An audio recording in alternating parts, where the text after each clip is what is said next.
ஓவியம் மாதிரி தெருக்களை இருக்கணும். எல்லா இடமும் பூங்கன்றுகள், முக்கியமாக கடுதாசி பூக்கள் இங்கே அதிகமாக இருக்குது. அது ரசிக்கக்கூடிய மாதிரி இருக்குது. ஏன்னா எங்களுக்கு கடுதாசி பூ எங்கள் நாட்டில் எங்கே பார்த்தாலும் பறந்துருக்கிறது. இந்த சத்தம் தான் எனக்கு என்ன சத்தம் என்று விளங்கலை. இந்த நாட்டில் இருக்கிற வண்டுகளோட சத்தமா என்னோட விளங்கல சத்தம் இருக்குது.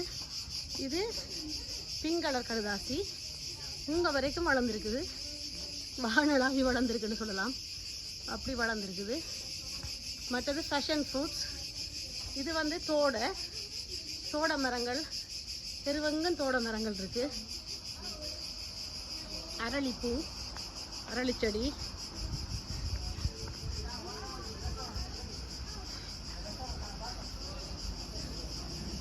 நாங்கள் அப்போது அந்த பக்கத்தால் அந்த ரோட்டால் வந்து நாங்கள் கீழே